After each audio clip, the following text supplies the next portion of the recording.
Dear class, today let us also continue with our discussion.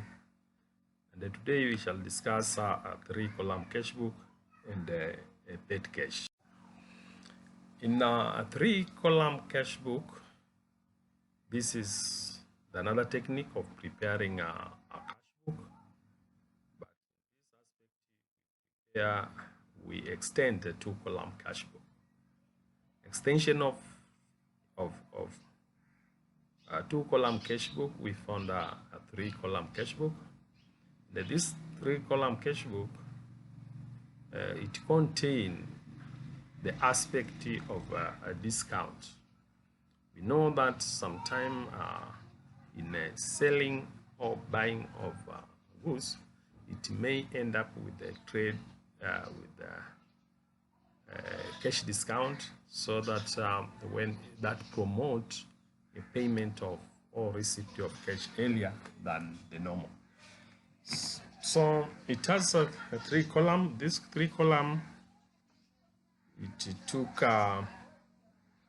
in our business, it took what we call a discount. And this discount is when a payment is made, we receive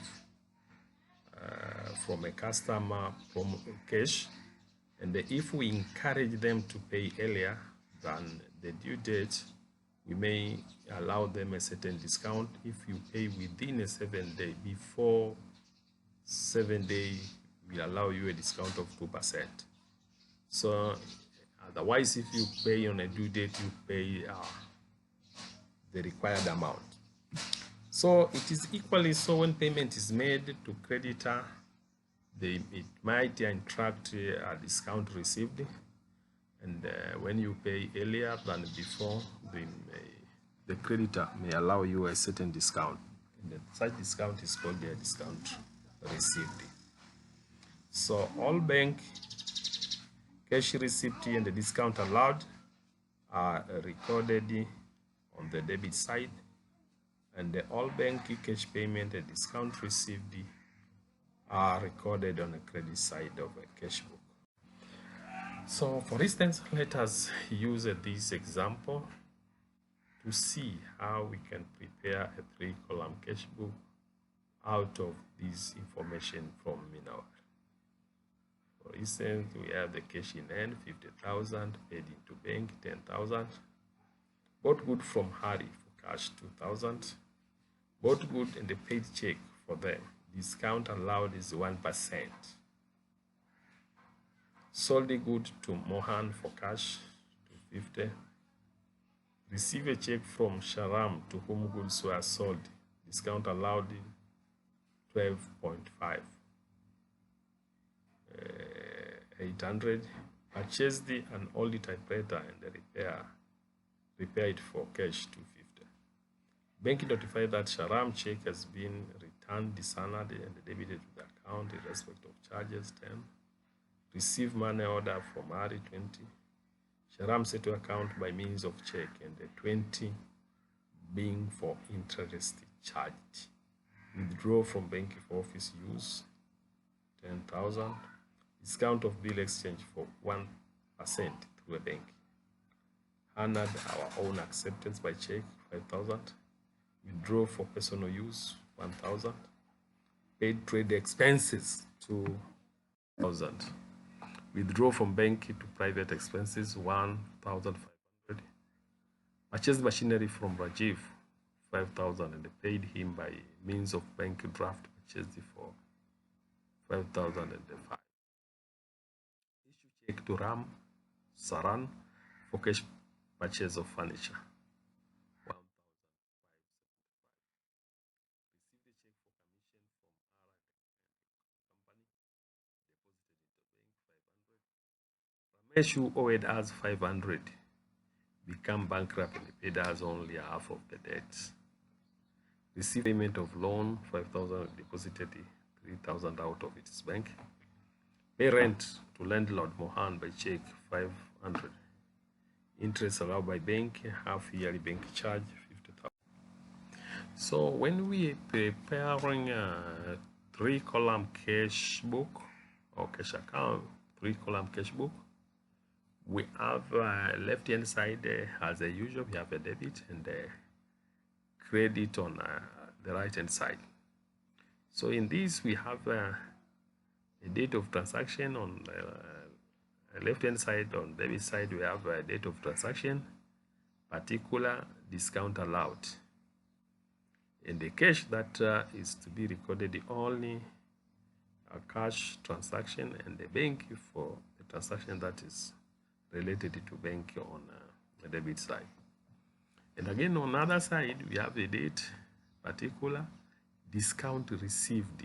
So remember, on left hand side we have a discount allowed, and then on right hand side we have a discount received, but with the extension of the two-column cash book that we have a cash in the bank. So remember, on 1st January we have bank balance brought down 50,000. On January 2 we make a deposit into the bank, so we are crediting a bank account 10,000 on the right hand side, and the same figure is deposited in the bank, so we debit in the bank account 10,000. On 3 January we make a purchases 200 by cash. On January 4 we make a purchase also, but in this case we are being allowed a discount. We paid by bank, but we allowed a discount, so this discount received is written on a discount column. And then we make a purchase of typewriter 250. On 9th, bank charge 10. We paid Sharam 700. And on 10th we paid received from Harry 25. And on 6th we pay we received from Harry, and we allow a discount of 100. So we are supposed to receive 800, and now we are received only 700 and allow discount of 100. So on 10th we make a receipt from Harry 25, and then on 11th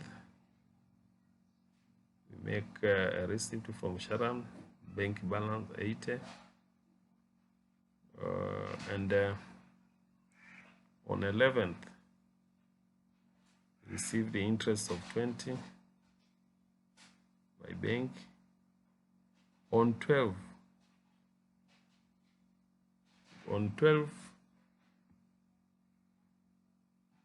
we draw cash from banking, that is, we credit banking and the debit cash 10,000. But on 18 a bill received, we have a discount of 10, so it was supposed to be 1,000, now a discount of 10, and also the remaining is received in terms of cash 990. On 18th, on 20 bill payable, that's very simple. On a bank balance 5,000, we make a drawing, cash drawing. On 22 1,000. On 23 we make a trade expenses 2,000 in terms of cash. We make a drawing by 25, we make a drawing of 1,500. We make a purchase of machinery on 26th, machinery 1,500, 5,000, and the bank charge of 5 on 26th. On 27, furniture 1,575, And on 28th, we paid a commission 500. And on 29th, Ramesh paid us 250 in terms of bank with BTD bank account. On 30th, bank loan, we have received the 5,000. 30th, there is a contra entry. That is contra entry. We credit cash account, and the same have been debited in our bank account, 3,000. And rent, we paid rent. By 31st, we paid rent by cash 500. They will make a bank charge of 50. And on 31st, we receive interest by the way of bank 30. And from that point, we have to make we have to close this entry and having the balances of each. So in this aspect, we compare the discount allowed will be discount allowed, so the total will be brought down there, and the discount received likewise, because these are two different accounts. This is a discount allowed. It's not the same as the discount received. Discount received, they are coming from a payment of creditors. When we are required to pay creditor, we are paying less than amount required. That's where we receive discount received. And it is on credit side. It becomes the revenue in this aspect. But discount allowed are coming from out of data, those who are supposed to pay the business. Because we want them, we promote them to pay earlier than what is required. So this discount allowed is some sort of expenses. So their balances will be brought down there, and they're being posted to discount allowed account. The discount received, the balance of 20 will be posted to discount allowed. Discount received their account. So this is how we prepare 3-column cash book. Another one is a petty cash.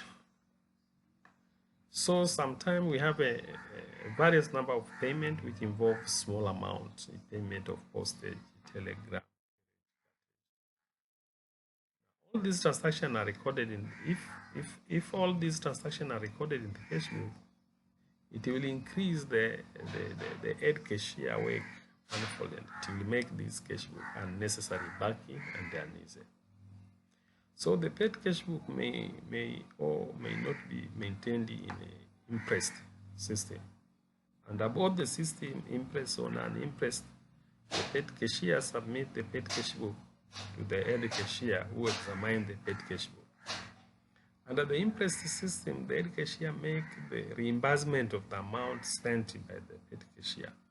But under non-impressed system, the head cashier may hand over the cash to the paid cashier equal to or more than or less than the amount spent.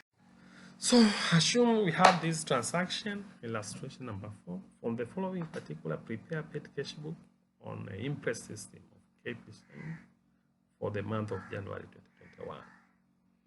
Opening balance on impressed system, cash in hand, 1,000. So make a payment of stamp,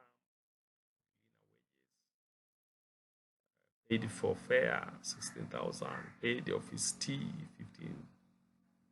15,000, paid fare, 16,000, paid office tea, 15,000, proprietor for personal use, 10,000, paid for advertisement, 30, draw impressed for head cashier.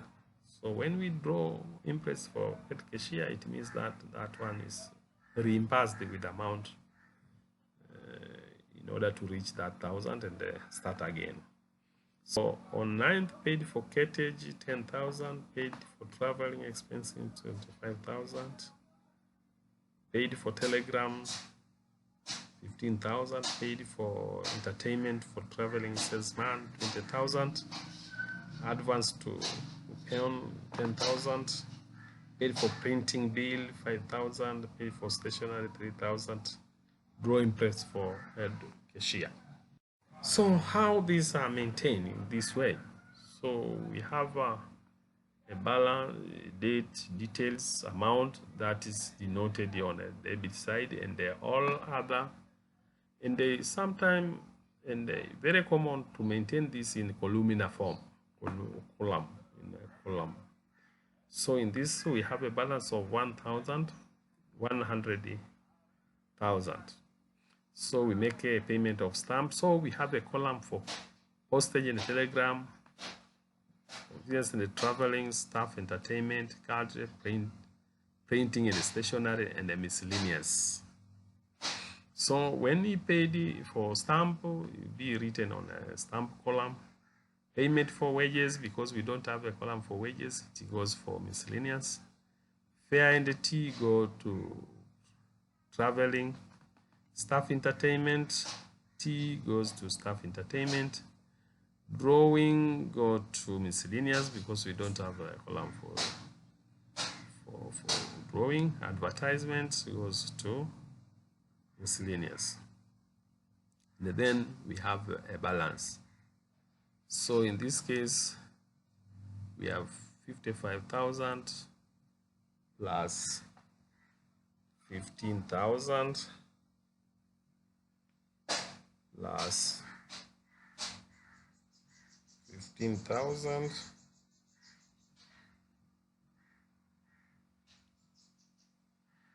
15,000 plus 16,000 plus 12,000. So that gives us 98,000. So in this 100,000, but we have a balance of 2,000, so the main cashier will reimburse the head cashier with the 98,000. So on 8th, he will have also 1,000 to spend. So it will go on 9th to pay for cartage 10,000, paid for traveling expenses 25,000, telegram 15,000, entertainment, that stuff 20,000, Peon advertisement 10,000, printing 5,000, stationery 3,000. So on 15th also we have a balance scaled down of 12,000. So the main cashier will reimburse with the 88,000. So sometimes it is practice to have a column for total. Beside a detail, we may have a column for total, which signify the total of the other expenses paid. So in this case, this is how we prepare a paid cash book, which are maintained in the form. So that's make the end of this presentation. Thank you.